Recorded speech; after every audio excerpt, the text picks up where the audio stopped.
Good morning, welcome to the class. So ಈ ಕ್ಲಾಸಲ್ಲಿ last ಕ್ಲಾಸಲ್ಲಿ what you mean by capital budgeting ಮತ್ತು ಯಾಕೆ ಕ್ಯಾಪಿಟಲ್ ಬಜೆಟಿಂಗ್ ಇಂಪಾರ್ಟೆಂಟ್ ಅನ್ನೋ ಹೇಳಿದ್ದೀನಿ. ಇಂಪಾರ್ಟೆನ್ಸ್ ಆಫ್ ಕ್ಯಾಪಿಟಲ್ ಬಜೆಟಿಂಗ್ನ come back to capital budgeting process ಹೇಗೆ ಅಂತ, ಅಂದರೆ ಇನ್ವೆಸ್ಟ್ಮೆಂಟ್ ಪ್ರೋಸೆಸ್ ಹೇಗೆ ಅಂತ. So first one is a project generation ಅಂತ ನಾನು ಹೇಳಿದೆ.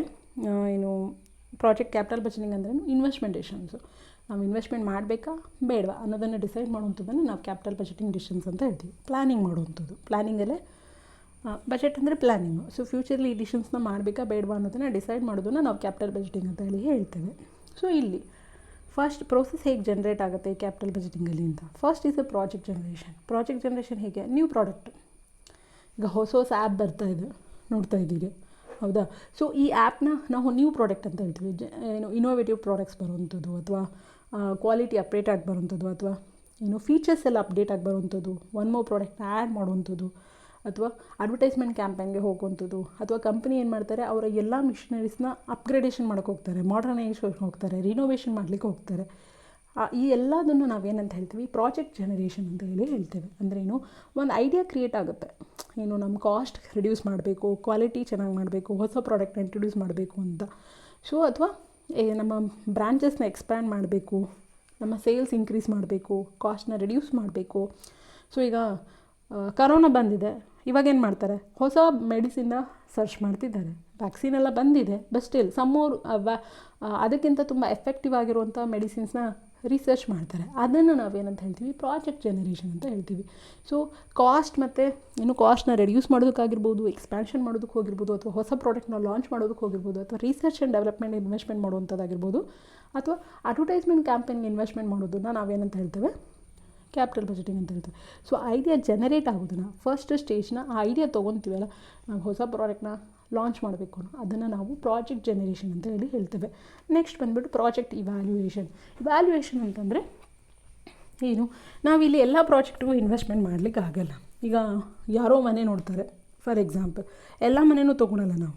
ನಮಗೆ ಯಾವ ಮನೆ ಇಷ್ಟ ಆಗುತ್ತೆ ಅದನ್ನು ನಾವು ಇವ್ಯಾಲ್ಯೂಯೇಟ್ ಮಾಡ್ತೀವಿ. ಹಳ್ಳಿಯಲ್ಲಿ ತೊಗೊಂಡ್ರೆ ಬೆಟರಾ, ಅರ್ಬನ್ ಏರಿಯಾಸಾ, ರೂರಲ್ ಏರಿಯಾಸಾ, ಸಿಟಿನ, ಯಾವ್ದು ಚೆನ್ನಾಗಿದೆ, ಎಷ್ಟು ರೇಟ್ ಇದೆ, ನಾವು ಇವತ್ತು ತೊಗೊಂಡ್ರೆ ನಾಳೆ ಸೇಲ್ ಎಷ್ಟಾಗುತ್ತೆ, ಬೇಡ ಅಂದರೆ ಮಾರ್ಕೆಟ್ ಇದೆಯಾ ಅದಕ್ಕೆ, ಅದನ್ನು ಅನಾಲಿಸಿಸ್ ಮಾಡ್ತೀವಿ. ಮನೆ ತೊಗೊಳೋದಕ್ಕಿಂತ ಮುಂಚೆ ಏನು ಮಾಡ್ತೀವಿ, ಅನಾಲಿಸಿಸ್ ಮಾಡ್ತೀವಿ.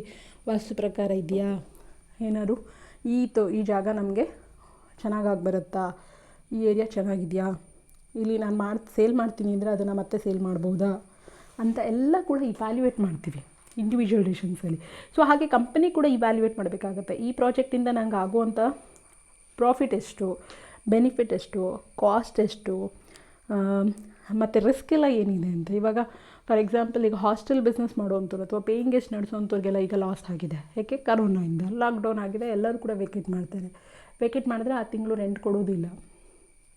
ಓಕೆ, ಅಂದರೆ ಏನು ಮಾಡ್ತಾರೆ, ಲಾಕ್ಡೌನ್ ಬಂದಾಗ ನಾನು ವೇಕೆಟ್ ಮಾಡ್ತಿದ್ದೀನಿ ಅಂತೇಳಿ ಹೊರಟೋಗ್ತಾರೆ. ವೇಕೆಟ್ ಮಾಡಿದ್ರೆ ಬಾಡಿಗೆ ಕೊಟ್ಟಂಗಿಲ್ಲ. ಮನೆ ಖಾಲಿ ಮಾಡಿದ್ಮೇಲೆ ಬಾಡಿಗೆ ಕೊಡ್ತೀರಾ? ಇಲ್ಲ, ನಾನು ಮತ್ತೆ ಬರ್ತೀನಿ ಅಂತ ಹೇಳ್ತಾರೆ. ಯಾಕೆಂದರೆ ಎಲ್ಲರೂ ಖಾಲಿ ಮಾಡಿ ಮತ್ತೆ ಎಲ್ಲರೂ ಬಂದರೆ ಅವ್ರವ್ರ ಜಾಗಕ್ಕೆ ಮತ್ತೆ ಬರ್ತಾರೆ. ಬೇಕಾಗಿದ್ದು ಅಂದರೆ ಹೇಳಿದ್ದು. ಸೊ ಹಾಗಾಗಿ ಈ ಥರ ರಿಸ್ಕ್ ಎಲ್ಲ ಇರುತ್ತೆ. ಈಗ ನಾನು ಹಾಕಿರೋ ಜೆರಾಕ್ಸ್ ಮಿಷಿನ್ ಹತ್ರ ಇನ್ನೊಬ್ಬನು ಜೆರಾಕ್ಸ್ ಮಿಷಿನ್ ಹಾಕಿದರೆ, ಅಥವಾ ನಾನು ಹೋಟೆಲ್ ನಡೆಸ್ತಾ ಇರೋ ಹತ್ರ ಇನ್ನೊಂದು ಹೋಟೆಲ್ ಬಂದರೆ ಏನಾಗುತ್ತೆ, ಕಾಂಪಿಟೇಷನ್ ಜಾಸ್ತಿ ಆಗುತ್ತೆ, ರಿಸ್ಕ್ ಜಾಸ್ತಿ ಆಗುತ್ತೆ. ಅವನಿಂದಾಗಿ ನನ್ನ ಪ್ರಾಫಿಟ್ ಕಡಿಮೆ ಆಗುತ್ತೆ. ಬಟ್ ಪ್ರಾಫಿಟ್ ಕಡಿಮೆ ಆದರೂ ಕೂಡ ನಾನು ಸರ್ವೈವ್ ಆಗಬಹುದಾ ಅನ್ನೋದನ್ನು ಒಂದು ಕ್ವಶನ್ ಮಾರ್ಕಿಗೆ ನಾವು ಆನ್ಸರ್ ಮಾಡಬೇಕಾಗುತ್ತೆ. So that we call is an a project evaluation. So when we coming to the business, if any competitor will enter, any uncertainty ಇಲ್ವಿದೆ, ಅಥವಾ ರಿಸ್ಕ್ ಏನೂ ಆಗುತ್ತೆ, ಪ್ರಾಡಕ್ಟ್ ಏನಾದರೂ ಚೇಂಜಸ್ ಮಾಡಬೇಕಾಗುತ್ತೆ. ಓಕೆ, ಸೊ ಆ ಟೈಮಲ್ಲಿ ಏನೇ ಮುಂದೆ ಪ್ರಾಬ್ಲಮ್ಸ್ ಬಂದರೂ ಕೂಡ ಈ ಪ್ರಾಜೆಕ್ಟ್ ನಾನೇನು ಇದನ್ನು ಐಡಿಯಾ ತೊಗೊಂಡಿದ್ದೀನಿ, ಅಥವಾ ನಾನೇನು ಹೊಸ ಪ್ರಾಡಕ್ಟ್ನ ಮ್ಯಾನುಫ್ಯಾಕ್ಚರ್ ಮಾಡಬೇಕಂತಿದ್ದೀನಿ, ಇದು ಪ್ರಾಫಿಟಬಲ್ ಅಲ್ವಾ ಅನ್ನೋದನ್ನು ಇವ್ಯಾಲ್ಯೂಯೇಟ್ ಮಾಡೋಂಥದ್ದನ್ನು ನಾವು ಪ್ರಾಜೆಕ್ಟ್ ಇವ್ಯಾಲ್ಯೂಯೇಷನ್ ಅಂತ ಹೇಳಿ ಹೇಳ್ತೇವೆ. Next project selection. ಈಗ ಇಂಟರ್ವ್ಯೂಗೆ ಹೋಗ್ತಾರೆ, ಎಲ್ಲರನ್ನೂ ಸೆಲೆಕ್ಟ್ ಮಾಡ್ತಾರೆ. They are going to scrutinize. ಏನು ಮಾಡ್ತಾರೆ, ನಾನು BCom ಅಂತ ಕೇಳಿದ್ದೆ, ಇಲ್ಲಿ BBA ಬಂದಿದ್ದಾರೆ, ಬೇಡ. ಅಂಡರ್ಸ್ಟುಡ್, BA ಅವ್ರು ಬಂದಿದ್ದಾರೆ, ಬೇಡ. ಇದನ್ನು ನಾವು ಏನಂತ ಹೇಳ್ತೀವಿ, ಸೆಲೆಕ್ಷನ್ ಅಂತ ಹೇಳ್ತೀವಿ. ಅಂದರೆ ಸ್ಕ್ರೂಟ್ನೈಸಿಂಗ್. ನಮಗೆ ಅದರಲ್ಲಿ ನಾವೊಂದು ಪ್ರಾಡಕ್ಟ್ನ ತೊಗೋಬೇಕಾದ್ರೆ ಇದು ಬೇಡ ಅಂತ ಹೋಗಿ ನಾವು ಚೆನ್ನಾಗಿರೋದನ್ನ ತೊಗೊತೀವಲ್ಲ, ಅದನ್ನು ನಾವು ಸೆಲೆಕ್ಷನ್ ಅಂತ ಹೇಳ್ತೇವೆ. ಹಾಗೆ ಇಂಟರ್ವ್ಯೂ ಮಾಡಬೇಕಾದ್ರೂ ಕೂಡ ಅವರು ಯಾರು ಬೆಸ್ಟ್ ಕ್ಯಾಂಡಿಡೇಟ್ ಅದನ್ನು ಸೆಲೆಕ್ಟ್ ಮಾಡ್ಕೊತಾರೆ. Like that only. ಸೊ ಈಗ 2 ಪ್ರಾಜೆಕ್ಟ್ ಇದೆ ಅಂತ ತಿಳ್ಕೊಳ್ಳೋಣ. ಒಂದು ಬಿಸ್ನೆಸ್ನ ಎಕ್ಸ್ಪ್ಯಾಂಡ್ ಮಾಡೋದಕ್ಕೆ, ಒಂದು ಮೈಸೂರು, ಒಂದು ಬ್ಯಾಂಗ್ಳೂರು ಅಂತ ತಿಳ್ಕೊಳ್ಳೋಣ. ಸೊ ಎರಡರಲ್ಲಿ ಎರಡೂ ಸೆಲೆಕ್ಟ್ ಮಾಡ್ಕೊಳಕ್ಕಾಗಲ್ಲ, ಯಾವುದಾದ್ರು ಒಂದು ಸೆಲೆಕ್ಟ್ ಮಾಡ್ಕೋಬೇಕು, ಯಾವುದು ಬೆಸ್ಟ್ ಅಂತೇಳಿ ಮತ್ತೆ ಡಿಟರ್ಮೈನ್ ಮಾಡುವಂಥದ್ದು, ಅಂದರೆ ಅನಲೈಸಿಸ್ ಮಾಡುವಂಥದ್ದು. ಸೊ ಇನ್ ಟರ್ಮ್ಸ್ ಆಫ್ ಎಲ್ಲ ಫೆಸಿಲಿಟೀಸಲ್ಲಿ ನೋಡಿದಾಗ ಅಥವಾ ಸೇಲ್ಸ್ ನೋಡಿದಾಗ ಅಥವಾ ಟ್ರಾನ್ಸ್ಪೋರ್ಟೇಷನ್ ಕಾಸ್ಟ್ನೆಲ್ಲ ಕನ್ಸಿಡರ್ ಮಾಡಿ ಎಲ್ಲಿ ನಮ್ಮ ಬಿಸ್ನೆಸ್ನ ಎಲ್ಲಿ ಫ್ಯಾಕ್ಟ್ರಿನ ನಾವು ಎಕ್ಸ್ಪ್ಯಾಂಡ್ ಮಾಡಿದ್ರೆ ಒಳ್ಳೆಯದು, ಮೈಸೂರಲ್ಲ ಬೆಂಗಳೂರಲ್ಲ ಅನ್ನೋದನ್ನು ಮಾಡೋದನ್ನು ನಾವು ಪ್ರಾಜೆಕ್ಟ್ ಸೆಲೆಕ್ಷನ್ ಅಂತ ಹೇಳ್ತೀವಿ. Next it is A project execution. ನಾವು ಪ್ಲ್ಯಾನಿಂಗ್, ನಾವು ಹೊಸ ಒಂದು ಪ್ರಾಡಕ್ಟ್ನ ಲಾಂಚ್ ಮಾಡಬೇಕಂತಿದ್ವಿ, ಪ್ರಾಡಕ್ಟ್ನ ಆ್ಯಡ್ ಮಾಡಬೇಕಂತಿದ್ವಿ, ಅದನ್ನು ಇವ್ಯಾಲ್ಯೂಯೇಟ್ ಮಾಡಿದ್ದೀವಿ, ಈಗ ಆ ಪ್ರಾಡಕ್ಟ್ನ ಸ್ಟಾರ್ಟ್ ಮಾಡ್ತೀವಿ, ಪ್ರೊಡಕ್ಷನ್ನ ಸ್ಟಾರ್ಟ್ ಮಾಡ್ತೀವಿ, ಅದನ್ನು ನಾವೇನಂತ ಹೇಳ್ತೇವೆ, ಪ್ರಾಜೆಕ್ಟ್ ಎಕ್ಸಿಕ್ಯೂಷನ್ ಅಂತ ಹೇಳಿ ಹೇಳ್ತಾರೆ. ಸೊ ಈಗ ಪ್ಲ್ಯಾನ್ ಮಾಡಿದ್ದನ್ನು ಎಕ್ಸಿಕ್ಯೂಟ್ ಮಾಡುವಂಥದ್ದು ಅಂತ. ಪ್ಲ್ಯಾನ್ ಮಾಡಿದ್ವಿ, ಅದಾದಮೇಲೆ ಈಗ ಮನೆ ಕಟ್ಟೋದಕ್ಕೆ ಒಂದು ಪ್ಲ್ಯಾನ್ ಮಾಡ್ತಾರೆ. ಏನು ಮಾಡ್ತಾರೆ, ಫೌಂಡೇಶನ್ ಎಷ್ಟು ದಿನ, ಕನ್ಸ್ಟ್ರಕ್ಷನ್ ಎಷ್ಟು, ಡೋರ್ಗೆ ಎಷ್ಟು, ವಿಂಡೋಸ್ಗೆ ಎಷ್ಟು, RCC ಹಾಕೋದಕ್ಕೆ ಎಷ್ಟು, ಎಲ್ಲ ಕೂಡ ಇವ್ಯಾಲ್ಯೂಯೇಟ್ ಮಾಡ್ತಾರೆ. ಪೇಂಟಿಂಗ್ ಎಷ್ಟು, ಎಲೆಕ್ಟ್ರಿಕ್ ವರ್ಕಿಂಗ್ ಎಷ್ಟು ಅಂತ. ಸೊ ಎಲ್ಲನೂ ಎಸ್ಟಿಮೇಟ್ ಮಾಡಿದಾದಮೇಲೆ ನೀವು ಮನೆ ಕಟ್ಟೋದನ್ನು ಸ್ಟಾರ್ಟ್ ಮಾಡೋದನ್ನು ನಾವೀಗ ಪ್ರಾಜೆಕ್ಟ್ ಎಕ್ಸಿಕ್ಯೂಷನ್ ಅಂತ ಹೇಳಿ ಹೇಳ್ತೇವೆ. So in terms of business, whatever the idea has been selected, we start executing that one. So ಫ್ಯಾಕ್ಟ್ರಿನ ಎಕ್ಸ್ಪ್ಯಾಂಡ್ ಮಾಡಬೇಕಂದಾಗ ಬೆಂಗಳೂರು ಅಂತಂದಾಗ ಬೆಂಗಳೂರಲ್ಲಿ ಲ್ಯಾಂಡ್ನ ಪರ್ಚೇಸ್ ಮಾಡಿ ಕನ್ಸ್ಟ್ರಕ್ಷನ್ನ ಸ್ಟಾರ್ಟ್ ಮಾಡ್ತೀವಿ. ಸೊ ಅದನ್ನು ನಾವು ಪ್ರಾಜೆಕ್ಟ್ ಎಕ್ಸಿಕ್ಯೂಷನ್ ಅಂತ ಹೇಳಿ ಹೇಳ್ತೇವೆ. And then here they need to get a money. ಆ ಪ್ರಾಜೆಕ್ಟ್ನ ಎಕ್ಸಿಕ್ಯೂಷನ್ ಮಾಡೋದಕ್ಕೆ ಏನು ಬೇಕು, ದುಡ್ಡು ಬೇಕು. ಲ್ಯಾಂಡ್ ಪರ್ಚೇಸ್ ಮಾಡೋದಕ್ಕೆ ದುಡ್ಡು ಬೇಕು, ಮಿಷಿನ್ ಪರ್ಚೇಸ್ ಮಾಡೋದಕ್ಕೆ ದುಡ್ಡು ಬೇಕು. ಸೊ ಅದನ್ನೆಲ್ಲ ತಂದು ಪ್ರಾಜೆಕ್ಟ್ನ ಸ್ಟಾರ್ಟ್ ಮಾಡೋಂಥದ್ದನ್ನು ನಾವು ಪ್ರಾಜೆಕ್ಟ್ ಎಕ್ಸಿಕ್ಯೂಷನ್ ಅಂತ ಹೇಳಿ ಹೇಳ್ತೇವೆ. Next it will be the follow up of the project. So ನಾವು ಎಕ್ಸಿಕ್ಯೂಟ್ ಮಾಡಿದಾದಮೇಲೆ ಪರ್ಫಾರ್ಮೆನ್ಸ್ ಹೇಗಿದೆ ಅನ್ನೋದನ್ನು ಅನಲೈಸಿಸ್ ಮಾಡುವಂಥದ್ದು. ಮತ್ತು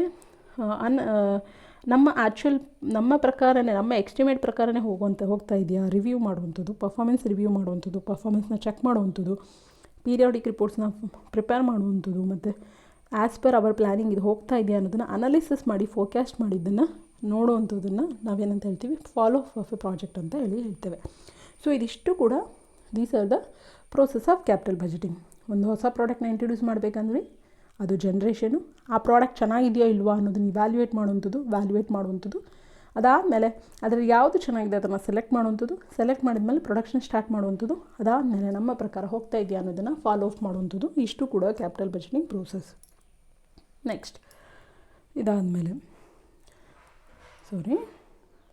next types of capital investment ಅಂತ. ಇಲ್ಲಿ 2 ಥರ ಇನ್ವೆಸ್ಟ್ಮೆಂಟ್ ಬರುತ್ತೆ, ಒಂದು ಇಂಡಿಪೆಂಡೆಂಟ್, ಇನ್ನೊಂದು ಮ್ಯೂಚುವಲ್ ಅಂತ. ಇನ್ವೆಸ್ಟ್ಮೆಂಟ್ ಡಿಸಿಷನ್ಸಲ್ಲಿ ಟೈಪ್ಸ್ ಅಷ್ಟೇ ಇದು. ಸೊ ಏನಂದರೆ ಫಸ್ಟ್ ನಾನು ಮ್ಯೂಚುವಲ್ ಎಕ್ಸ್ಕ್ಲೂಸಿವ್ ಅಂತ ಹೇಳ್ತೇನೆ, ಆಮೇಲೆ ಇಂಡಿಪೆಂಡೆಂಟ್ಗೆ ಹೋಗೋಣ. ಮ್ಯೂಚುವಲ್ ಎಕ್ಸ್ಕ್ಲೂಸಿವ್ ಅಂದರೆ ಈಗ ನಾನು ಮೊಬೈಲ್ ತೊಗೋಬೇಕು, ಎಕ್ಸಾಂಪಲ್ ನಾನು OnePlus Redmi ಎರಡೂ ತೊಗೊತೇನೆ, ಎಕ್ಸಾಂಪಲ್. ಎರಡೂ ಕಂಪೇರ್ ಮಾಡ್ತೇನೆ. ನನ್ನ ಬಜೆಟ್ ಇರಲಿದೆ ಎಷ್ಟು ದುಡ್ಡು ನಾನು ಹಾಕ್ಬೋದು ಅನ್ನೋದನ್ನು ಅನಾಲಿಸಿಸ್ ಮಾಡ್ಕೊತೇನೆ. ಎಷ್ಟು ನಾನು ಸಾಲ ಮಾಡಿ ತೊಗೊಬೋದಾದರೆ ಸಾಲ ಮಾಡಿ ತೊಗೊಂಡು ರೆಡಿ ಇದೀನ ಅನ್ನೋದನ್ನು ಕೂಡ ಅನಾಲಿಸಿಸ್ ಮಾಡ್ಕೊತೇನೆ. ಓಕೆ, ಸೊ ಇದರಲ್ಲಿ ಯಾವುದು ಬೆಸ್ಟ್ ಇದೆ ಅದನ್ನು ನಾನು ಸೆಲೆಕ್ಟ್ ಮಾಡ್ತೇನೆ. ಅದನ್ನು ನಾನೇನಂತ ಹೇಳ್ತೇವೆ, ಮ್ಯೂಚುವಲಿ ಎಕ್ಸ್ಕ್ಲೂಸಿವ್ ಅಂತ ಹೇಳ್ತೇವೆ. ಸೊ ಎರಡು ಕಂಪ್ನಿ ಮೊಬೈಲ್ ಯಾವ್ದು ತೊಗೊಳೋದು ಅಂತ. ಸೊ ನಿಮಗೆ 2 ಇನ್ವೆಸ್ಟ್ಮೆಂಟ್ ಇದೆ, ಅಂದರೆ 2 ಕಡೆ ಇನ್ವೆಸ್ಟ್ಮೆಂಟ್ ಮಾಡೋದು. ನಾನು ಹೇಳಿದಲ್ಲ, ಒಂದು ಮೈಸೂರು, ಒಂದು ಬೆಂಗಳೂರು.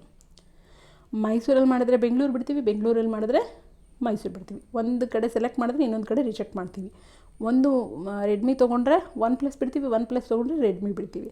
ಸೊ ಅದನ್ನು ನಾವು ಮ್ಯೂಚುವಲಿ ಎಕ್ಸ್ಕ್ಲೂಸಿವ್ ಪ್ರಾಜೆಕ್ಟ್ ಅಂತ ಹೇಳಿ ಹೇಳ್ತೇವೆ. ನೆಕ್ಸ್ಟ್ ಇಂಡಿಪೆಂಡೆಂಟ್ ಆದರೆ ಸಿಂಗಲ್ ಪ್ರಪೋಸಲ್ ಅಂತ. ಸೊ ಒಂದಕ್ಕೊಂದು ಕಾಂಪಿಟೇಟಿವ್ ಆಗದಲ್ಲೇ ಇರುವಂಥದ್ದು ಅಂತ, ಕಾಂಪಿಟೇಷನ್ ಇಲ್ಲದಲ್ಲೇ ಇರುವಂಥದ್ದು ಅಂತ. ಲ್ಯಾಂಡ್ನ ತೊಗೊಂಡ್ಮೇಲೆ ಮಿಷಿನ್ ತೊಗೊತೀವಿ. ಸೊ ಇಂಥ ಪ್ರಾಜೆಕ್ಟ್ನ ನಾವು ಇಂಡಿಪೆಂಡೆಂಟ್ ಪ್ರಾಜೆಕ್ಟ್ ಅಥವಾ ಸಿಂಗಲ್ ಪ್ರಪೋಸಲ್ ಪ್ರಾಜೆಕ್ಟ್ ಅಂತ ಹೇಳಿ ಹೇಳ್ತೇವೆ. ಇಲ್ಲಿ ಯಾವುದೇ ಕಾಂಪಿಟೇಷನ್ ಇಲ್ಲ. ಈಗ ಮೈಸೂರು ಬೆಂಗಳೂರು ಅಂತ ಅಲ್ಲಿ ಕಾಂಪಿಟೇಷನ್ ಇತ್ತು, ಬಟ್ ಇಲ್ಲ, ಇಲ್ಲಿ ಒಂದೇನು ಇಂಡಿಪೆಂಡೆಂಟು. ನಾವು ಇದನ್ನು ತೊಗೊತೀವಿ ಅಂದರೆ ಇದು ತೊಗೊತೀವಿ. ಈಗ ಲ್ಯಾಂಡ್ ಇಲ್ಲಿ ತೊಗೊತೀವಿ ಅಂದಮೇಲೆ ಮಿಷಿನರೀಸ್ ತೊಗೊತೀವಿ, ಅದನ್ನು ಇಂಡಿಪೆಂಡೆಂಟ್ ಪ್ರಾಜೆಕ್ಟ್ ಅಂತ ಹೇಳಿ ಹೇಳ್ತೇವೆ. ಸೊ ನೆಕ್ಸ್ಟ್, ಈಗ ನಾವು ಪ್ರಾಫಿಟ್ ಆ್ಯಂಡ್ ಲಾಸ್ ಅಕೌಂಟ್ ಹೇಗೆ ಮಾಡ್ತೀವಿ? ಪ್ರಾಫಿಟ್ ಆ್ಯಂಡ್ ಲಾಸ್ ಅಕೌಂಟ್ ನಾವು ಮಾಡೋದು ಹೇಗೆ ಮಾಡ್ತೀವಿ ಅಂದರೆ, ಸೇಲ್ಸ್ ತೊಗೊಂಡು ಎಲ್ಲ ಎಕ್ಸ್ಪೆನ್ಸಸ್ನ ಲೆಸ್ ಮಾಡಿ ನಮಗೆ ಎಷ್ಟು ಪ್ರಾಫಿಟ್ ಬಂತು ಅಂತ ಹೇಳಿ ಫೈಂಡ್ ಔಟ್ ಮಾಡ್ತೀವಿ. ಅದನ್ನು ನಾವೇನಂತ ಹೇಳ್ತೀವಿ, ಅಕೌಂಟಿಂಗ್ ಪ್ರಾಫಿಟ್ ಅಂತ ಹೇಳಿ ಹೇಳ್ತೇವೆ. ಸೇಲ್ಸ್ ಹೇಗಾಗುತ್ತೆ ಅಂಡರ್ಸ್ಟುಡ್. ಈಗ ಟಾಟಾ ಕಂಪ್ನಿ ಆಟೋಮೊಬೈಲ್ನ ಮ್ಯಾನುಫ್ಯಾಕ್ಚರ್ ಮಾಡಿ, ಕಾರ್ನ ಮ್ಯಾನುಫ್ಯಾಕ್ಚರ್ ಮಾಡಿ ಸೇಲ್ ಮಾಡಿದಾಗ ಅದು ಸೇಲ್ಸ್ ಆಗುತ್ತೆ. ಈಗ ಯಾವುದೇ ಕಂಪ್ನಿ ಆಗಲಿ, ಎನಿ ಕಂಪ್ನಿ, ಸೊ ಪಾರ್ಲಿಜಿಗೆ ತೊಗೊಂಡ್ರು, HUL ತೊಗೊಂಡ್ರು, ಅಥವಾ ವಿಪ್ರೋ ಕಂಪ್ನಿ ತೊಗೊಂಡ್ರು ಕೂಡ, ಯಾವುದೇ ಕಂಪ್ನಿ ಆದರೂ ಕೂಡ they are going to produce a product and they are going to sell the product. If they are in a service industry, they are going to render the services. So ಹಾಗೆ ಮಾಡೋದ್ರಿಂದ ಅವ್ರಿಗೆ income ಬರುವಂಥದ್ದು. So ನಮಗೆ ಬಂದಿರೋಂಥ ಇನ್ಕಮಲ್ಲಿ ಎಲ್ಲ ಎಕ್ಸ್ಪೆನ್ಸಸ್ನ less ಮಾಡಿ ಇನ್ನೆಷ್ಟು ಉಳ್ಕೊಂಡಿದೆ ಅದನ್ನು ನಾವು ಪ್ರಾಫಿಟ್ ಅಂತ ಹೇಳಿ ಹೇಳ್ತೇವೆ. ಸೊ ಅದನ್ನು ನಾವು ಅಕೌಂಟಿಂಗ್ ಪ್ರಾಫಿಟ್ ಅಂತ ಹೇಳ್ತೇವೆ. Next cash flow. Cash flow ಅಂದರೆ ನಥಿಂಗ್ ಬಟ್ ಸಿಮಿಲರ್. ಏನು, ನಮ್ಮ ಬಂದಿರೋಂಥ ಇನ್ಕಮಲ್ಲಿ ಎಲ್ಲ ಎಕ್ಸ್ಪೆನ್ಸಸ್ನ ಲೆಸ್ ಮಾಡಿದ್ಮೇಲೆ ಬರುವಂಥದ್ದನ್ನು ನಾವು ಕ್ಯಾಶ್ ಫ್ಲೋ ಅಂತೀವಿ. ಇಲ್ಲಿ ಒಂದು ಡಿಫ್ರೆನ್ಸ್ ಇದೆ. ನಾವು ಪ್ರಾಫಿಟ್ನ ಕ್ಯಾಲ್ಕುಲೇಟ್ ಮಾಡಬೇಕಾದ್ರೆ ಡಿಪ್ರಿಸಿಯೇಷನ್ನ ಲೆಸ್ ಮಾಡ್ತೇವಾ? ಕರೆಕ್ಟ್. ಡಿಪ್ರಿಸಿಯೇಷನ್ ಲೆಸ್ ಮಾಡಬೇಕಾದ್ರೆ ನಾವು ಎಕ್ಸಾಂಪಲ್, ಈಗ ಡಿಪ್ರಿಸಿಯೇಷನ್ನ ನಾನು 1 ಲ್ಯಾಕ್ ಅಂತ ಹೇಳಿ ತೋರಿಸಿದ್ರೆ 1 ಲ್ಯಾಕ್ ರುಪೀಸ್ ಖರ್ಚಾಗಿರುತ್ತಾ?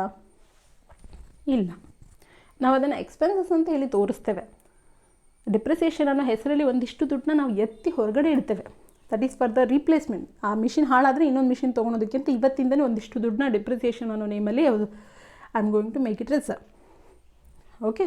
ಸೊ ಆ ಡಿಪ್ರಿಸಿಯೇಷನ್ ಅನ್ನೋದೇನು ಎಕ್ಸ್ಪೆನ್ಸಸ್ ಕರೆಕ್ಟ್, ಬಟ್ ಆ ಎಕ್ಸ್ಪೆನ್ಸಸ್ ಆದರೆ ಅಲ್ಲಿ ಯಾವುದೇ ರೀತಿ ಕ್ಯಾಶು ಖರ್ಚಾಗಿರುವುದಿಲ್ಲ. ಈಗ ಸ್ಯಾಲರಿ ಅಂದಾಗ ಸ್ಯಾಲರಿ ಕೊಟ್ಟಿರ್ತೀವಿ, ದುಡ್ಡು ಹೋಗಿರುತ್ತೆ. ಪರ್ಚೇಸ್ ಅಂದಾಗ ದುಡ್ಡು ಕೊಟ್ಟಿರ್ತೇವೆ, ಹೋಗಿರುತ್ತೆ. ಆದರೆ ಡಿಪ್ರಿಸಿಯೇಷನ್ ಅಂದಾಗ ದುಡ್ಡು ಹೋಗೋದಿಲ್ಲ. ಡಿಪ್ರಿಸಿಯೇಷನ್ ಅಂದಾಗ just decrease in the value of money ಅಂತ ಹೇಳಿಬಿಟ್ಟು ಡಿಪ್ರಿಸಿಯೇಷನ್ನ ಕ್ಯಾಲ್ಕುಲೇಟ್ ಮಾಡಿ ಇಡ್ತೀವಿ.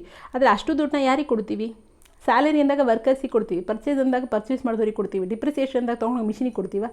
No way, we keep that money. So ಇಲ್ಲಿ ಕ್ಯಾಶ್ ಫ್ಲೋನ ಏನು ಮಾಡ್ತಾರೆ, ಪ್ರಾಫಿಟ್ ಆಫ್ಟರ್ ಟ್ಯಾಕ್ಸ್, ಪ್ರಾಫಿಟ್ ಬಂದಿದೆಯಲ್ಲ ಪ್ರಾಫಿಟಿಗೆ ಡಿಪ್ರಿಸಿಯೇಷನ್ನ ಆ್ಯಡ್ ಮಾಡ್ತಾರೆ. ಅದನ್ನು ನಾವು ಕ್ಯಾಶ್ ಫ್ಲೋ ಅಂತ ಹೇಳ್ತೇವೆ. ಕ್ಲಿಯರ್? ನಾವು ಪ್ರಾಫಿಟ್ ಆ್ಯಂಡ್ ಲಾಸ್ ಅಕೌಂಟ್ ಮೂಲಕ ಪ್ರಾಫಿಟ್ ಕ್ಯಾಲ್ಕುಲೇಟ್ ಮಾಡೋದನ್ನು ಅಕೌಂಟಿಂಗ್ ಪ್ರಾಫಿಟ್ ಅಂತ ಹೇಳ್ತೇವೆ. ಅದೇ ಪ್ರಾಫಿಟಿಗೆ ಡಿಪ್ರಿಸಿಯೇಷನ್ನ ಆ್ಯಡ್ ಮಾಡಿದ್ರೆ ನಾವು ಕ್ಯಾಶ್ ಫ್ಲೋ ಅಂತ ಹೇಳಿ ಹೇಳ್ತೇವೆ. ಹೇಗೆ ಬರುತ್ತೆ ಇದು ಅಕೌಂಟಿಂಗ್ ಪ್ರಾಫಿಟ್ಟು? ಸೇಲ್ಸ್ ಮಾಡೋದ್ರಿಂದ. ನಾವೊಂದು ಈಗ ಜೆರಾಕ್ಸ್ ಮಿಷಿನ್ ಅಂತ ಹೇಳಿದ್ನಲ್ಲ, ಜೆರಾಕ್ಸ್ ಮಿಷಿನ್ನು ನಾವು ಜೆರಾಕ್ಸ್ ಮಿಷಿನಲ್ಲಿ ಜೆರಾಕ್ಸ್ ಮಾಡಿ ಜೆರಾಕ್ಸ್ ಮಾಡೋದ್ರಿಂದ ಅವ್ರಿಗೆ ಇನ್ಕಮ್ ಬರುತ್ತೆ. ಪ್ರಾಡಕ್ಟ್ನ ಸೇಲ್ ಮಾಡೋದ್ರಿಂದ ಇನ್ಕಮ್ ಬರುತ್ತೆ. ಸೊ ಇಲ್ಲೂ ಅಷ್ಟೇ, ಹೊಸ ಪ್ರಾಡಕ್ಟ್ನ ಸೇಲ್ ಮಾಡೋದ್ರಿಂದ ಅವ್ರಿಗೆ ಇನ್ಕಮ್ ಬರುವಂಥದ್ದು. ಸೊ ಇಲ್ಲಿ ನಾನು ಇನ್ನೊಂದು ಸ್ವಲ್ಪ ಕ್ಲಿಯರಾಗಿ ಹೇಳಿದ್ದೇನೆ. ಪ್ರಾಫಿಟಲ್ಲಿ ಡಿಪ್ರಿಸಿಯೇಷನ್ನ ಲೆಸ್ ಮಾಡಿ, ಮೊದಲಿಗೆ ಲೆಸ್ ಮಾಡ್ತೇವೆ, ಆಮೇಲಿಂದ ಆ ಡಿಪ್ರಿಸಿಯೇಷನ್ ಲೆಸ್ ಮಾಡಿದ್ಮೇಲೆ ಬರುವಂಥದ್ರಲ್ಲಿ ಟ್ಯಾಕ್ಸ್ನ ಕ್ಯಾಲ್ಕುಲೇಟ್ ಮಾಡಿ, ಟ್ಯಾಕ್ಸ್ನ ಲೆಸ್ ಮಾಡ್ತೇವೆ. 50% ಟ್ಯಾಕ್ಸ್ ಇದೆ, ಕ್ಯಾಲ್ಕುಲೇಟ್ ಮಾಡಿ 1200 600 ಹೋಯಿತು. ಬಂದಿದ್ದ ಪ್ರಾಫಿಟ್ನ ನಾವು ಪ್ರಾಫಿಟ್ ಆಫ್ಟರ್ ಟ್ಯಾಕ್ಸ್ ಅಂತ ಹೇಳಿ ಹೇಳ್ತೇವೆ. ಓಕೆ. ಆದರೆ ಇಲ್ಲಿ ಪ್ರಾಫಿಟ್ ಆಫ್ಟರ್ ಟ್ಯಾಕ್ಸಿಗೆ ಡಿಪ್ರಿಸಿಯೇಷನ್ ಆ್ಯಡ್ ಮಾಡ್ತಾರೆ ಕ್ಯಾಶ್ ಫ್ಲೋ ಅಲ್ಲಿ, ಅಕೌಂಟಿಂಗ್ ಪ್ರಾಫಿಟಲ್ಲಿ ಆ್ಯಡ್ ಮಾಡೋಲ್ಲ. That is the difference between cash flow ಮತ್ತು ಅಕೌಂಟಿಂಗ್ ಪ್ರಾಫಿಟಲ್ಲಿ. ಇವೆರಡು ನಿಮಗೆ ಗೊತ್ತಿರಬೇಕು ನೆಕ್ಸ್ಟ್ ನಾನು ಪ್ರಾಬ್ಲಮ್ ಮಾಡಬೇಕಾದ್ರೆ. ನಾಟ್ ಕಾಂಪ್ಲಿಕೇಟೆಡ್, ತುಂಬ simple problem, but still you should know this. Concept ಕ್ಲಿಯರಾಗಿ ಗೊತ್ತಿರಬೇಕು ಅಂತ. ನಾವೇನೇ ಮಾಡಬೇಕಾದ್ರೂ ನಾವು ಯಾಕೆ ಮಾಡ್ತಿದ್ದೀವಿ ಅನ್ನೋದು, ನಾವು ಯಾಕೆ ಇದನ್ನು ಕನ್ಸಿಡರ್ ಮಾಡ್ತಿದ್ದೀವಿ ಕ್ಯಾಶ್ ಫ್ಲೋನ ಅನ್ನೋದು ನಿಮಗೆ ಗೊತ್ತಿರಬೇಕು. Then you will be more clear ಅಂತ. ಸೊ ಪ್ರಾಫಿಟ್ ಆಫ್ಟರ್ ಟ್ಯಾಕ್ಸ್ನ ಮಾಡಿ ಮತ್ತೆ ಅದನ್ನು ಡಿಪ್ರಿಸಿಯೇಷನ್ ಆ್ಯಡ್ ಮಾಡಿದ್ರೆ ಕ್ಯಾಶ್ ಫ್ಲೋ ಅಂತೀವಿ, ಮಾಡಲಿಲ್ಲ ಅಂದರೆ ಅಕೌಂಟಿಂಗ್ ಪ್ರಾಫಿಟ್ ಅಂತ ಹೇಳ್ತೀವಿ. Next differences between cash flow ಮತ್ತು ಅಕೌಂಟಿಂಗ್ ಪ್ರಾಫಿಟ್ಗೆ. Cash flow is a cash profit, whereas accounting profit is a book profit. So ಇಲ್ಲೇನು ಹೇಳ್ತೀವಿ, cash flow is a cash profit ಅಂತ ಹೇಳ್ತೀವಿ. ಏನಿಲ್ಲ ಇಲ್ಲಿ ಕ್ಯಾಶ್ ಫ್ಲೋ ಅಂತಂದರೆ ಏನು, ಎಲ್ಲ ಎಕ್ಸ್ಪೆನ್ಸಸ್ಗೆ ಕೊಟ್ಟಮೇಲೆ ನನ್ನ ಹತ್ರ ಇನ್ನೂ ಎಷ್ಟು ದುಡ್ಡು ಉಳಿದಿದೆ ಅನ್ನೋದನ್ನು ನಾವು ಕ್ಯಾಶ್ ಫ್ಲೋ ಅಂತ ಹೇಳ್ತೇವೆ. ಅಕೌಂಟಿಂಗ್ ಪ್ರಾಫಿಟಲ್ಲಿ ಏನು ಮಾಡ್ತೇವೆ, ಒಂದು ಬುಕ್ಸ್ ಆಫ್ ಅಕೌಂಟಲ್ಲಿ ಕ್ಯಾಲ್ಕುಲೇಟ್ ಮಾಡಿ ನನ್ನ ಹತ್ರ ಎಷ್ಟು ಪ್ರಾಫಿಟ್ ಇದೆ ಅಂತ ಹೇಳ್ತೇವೆ. First difference. Second, cash flow it will ignore the depreciation. Accounting profit, it will consider the depreciation. ಡಿಪ್ರಿಸಿಯೇಷನ್ನ ಇಗ್ನೋರ್ ಮಾಡುತ್ತೆ, ಯಾಕೆಂದರೆ ನಾವು ಆ್ಯಡ್ ಮಾಡ್ತೀವಿ. ಇಲ್ಲಿ ಅಕೌಂಟಿಂಗ್ ಪ್ರಾಫಿಟಲ್ಲಿ ಇಗ್ನೋರ್ ಮಾಡಲ್ಲ, ಯಾಕೆಂದರೆ ನಾವು ಅದನ್ನು ಆ್ಯಡ್ ಬ್ಯಾಕ್ ಮಾಡಲ್ಲ ಅಂತ. Second point. Third point, cash flow is more liquidity. ನನ್ನ ಹತ್ರ ಎಷ್ಟು ದುಡ್ಡು ಉಳ್ಕೊಳುತ್ತೆ ಎಲ್ಲ ಎಕ್ಸ್ಪೆನ್ಸಸ್ ಆದಮೇಲೂ ಕೂಡ ಡಿಪ್ರಿಸಿಯೇಷನ್ನ ನಾನು ಖರ್ಚು ಮಾಡೋದಿಲ್ಲ, ಅದು ನನ್ನ ಕೈಲಿರುವಂಥ ದುಡ್ಡು, ಆಯಿತಾ. ಆದರೆ ಅಕೌಂಟಿಂಗ್ ಪ್ರಾಫಿಟಲ್ಲಿ ಹೌ ಮಚ್ ಈಸ್ ಪ್ರಾಫಿಟಬಲ್, ಎಷ್ಟು ಪ್ರಾಫಿಟ್ ಇದೆ ಅನ್ನೋದನ್ನು ಇದು ಮಾಡ್ತೇವೆ. Next, cash flow ignore depreciation. ಆಗ ಹೇಳಿದ್ದೇನೆ, cash flow it will not consider depreciation, accounting profit will consider the depreciation. So first point ಹೇಳಿದ್ನು, ಸಾರಿ.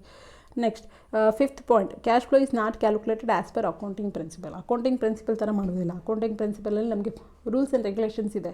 ನಾವು ಹೀಗೆ ಅಕೌಂಟ್ಸ್ನ ಯಾವುದು ಡೆಬಿಟ್ ಯಾವುದು ಕ್ರೆಡಿಟ್, ನಾವು ಯಾವ ಬುಕ್ನ ಪ್ರಿಪೇರ್ ಮಾಡಬೇಕು, ನಾವು ಹೇಗೆ ಪ್ರಾಫಿಟ್ನ ಪ್ರಿಪೇರ್ ಮಾಡ್ತೀವಿ, ಪ್ರಾಫಿಟ್ ಆ್ಯಂಡ್ ಲಾಸ್ ಅಕೌಂಟ್ ಹೇಗೆ ಪ್ರಿಪೇರ್ ಮಾಡ್ತೀವಿ ಅದಕ್ಕೆ ನಮಗೆ ಫಾರ್ಮೆಟ್ ಇದೆ, ಅದರ ರೂಲ್ಸ್ ಪ್ರಕಾರ ನಾವು ಪ್ರಿಪೇರ್ ಮಾಡ್ತೀವಿ. But cash flow is will not be calculated. Cash ಫ್ಲೋನ ನಾವು ಅಕೌಂಟಿಂಗ್ ಪ್ರಾಫಿಟ್ ಫಾರ್ಮೆಟಲ್ಲಿ ಕ್ಯಾಲ್ಕುಲೇಟ್ ಮಾಡೋದಿಲ್ಲ. ಬಟ್ ಅಕೌಂಟಿಂಗ್ ಕ್ಯಾಲ್ಕುಲೇಷನ್ ಮಾಡೋದಕ್ಕೆ ನಮಗೆ ಪ್ರಿನ್ಸಿಪಲ್ಸ್ ಇದೆ. Next, cash flows are consider to be better.